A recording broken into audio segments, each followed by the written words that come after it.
Hi, మీరు చూస్తున్నారు talking movies with I dream. నేను బాగి. చాలా పండుగలు వస్తుంటాయండి, కానీ ఎన్ని ఫెస్టివల్స్ వచ్చినా సినిమా వాళ్ళకి మాత్రం ఒకటే పండుగ. దానికంటే ఒక డేట్ ఫిక్స్గా ఉండదు. మీరు ఎప్పుడు ఇస్తే పండుగ అప్పుడే సెలబ్రేట్ చేసుకుంటాం. మరి అలాంటి ఒక హ్యాపీయెస్ట్ ఫెస్టివల్ సెలబ్రేట్ చేసుకుంటున్నారు వారాహి చలచిత్ర టీం అంతా. సో మరి ఇప్పుడు నా ముందు ఉన్నారు ఆనంద్ గారు, ఆనంద్ వర్ధన్రావు గారు. చాలా ఆనందంగా ఉన్నారు. సో ఎలా ఉన్నారు సార్? ఎలా ఎంజాయ్ చేస్తున్నారు? చాలా బాగున్నానండి. అండ్ అంటే success and failure it's like heart beat అండి. పైకి కిందకి రేజ్ అవుతుంటుంది. ఎప్పుడు కాన్స్టెంట్గా ఉంటే అయిపోయినట్టే. సో నాకు తెలిసి ఏదైనా ఒకేలే తీసుకుంటా. యా, సో ఎప్పుడు ఒకలానే ఉండాలి. Yeah, that's it. బట్ ఆనందం అనేది కొంచెం డిఫరెంట్. అది పక్కన వాళ్ళ ద్వారా నాకు వస్తూ ఉంటుందండి.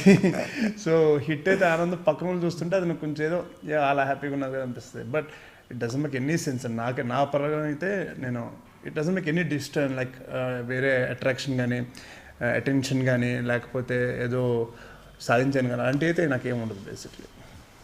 సో స్టడీగా ఉండడం. వెరీ మన బాధ్యత అయిపోయింది, మనం పని చేసిన తర్వాత ఇంకా అది అంతే. ఇప్పుడు నెక్స్ట్ మూవీ ఏంటి పరిస్థితి అంతే. ఓకే, సో ఈ సినిమా గురించి ఫస్ట్ ఆఫ్ ఆల్ ఒక స్టోరీ చెప్పినప్పుడు మేము అనుకున్నది ఏంటంటే నారా రోహిత్ అందరికీ బాగా తెలిసిన ఫేమస్ హీరో, నాగశౌర్య అందరికీ ఫేమస్ హీరో.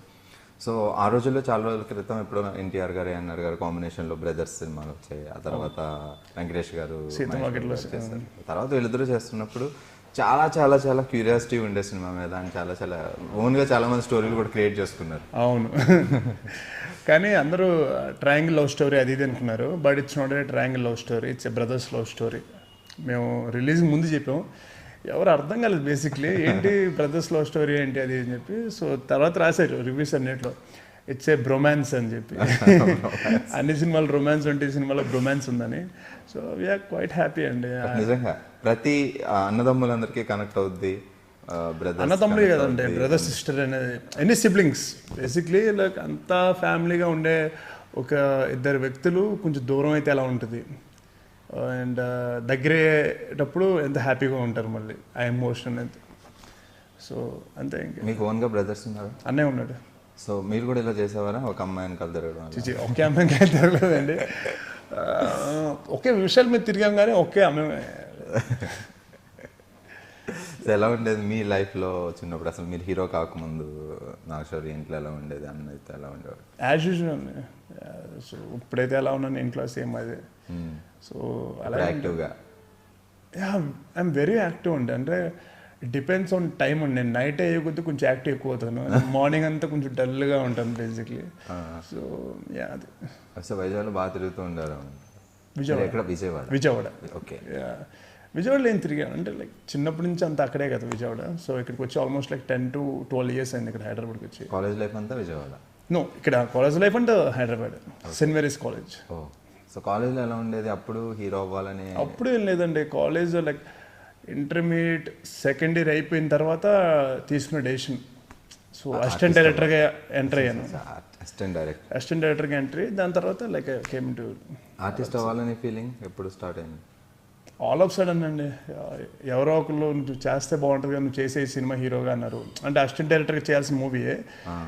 హీరో ఏదో దొరక్కపోతేను ఇంకా సెలెక్ట్ అయ్యి రాకపోతేను నువ్వు చేసే షౌర్య అన్నారు. సో నాకు కంగారు వచ్చి మా డాడీని కనుక్కుంటే ఇది కాదు ప్రాసెస్, దానికంటే నేర్చుకోవాలని చెప్పి. So I went in to like training and దాని తర్వాత ఊహలకు చూస్తారండి. ఓకే. సో అవసరం శ్రీనివాస్ గారితో మళ్ళీ వర్కింగ్. సో ఆయనతో ఆల్రెడీ ఫస్ట్ టైం వర్క్ చేసినప్పుడు ఎలా అనిపించింది, ఇప్పుడు ఎలా అనిపించింది? అంటే అప్పుడు మళ్ళీ ఆయనతో చేయడం ఫ్రీగా.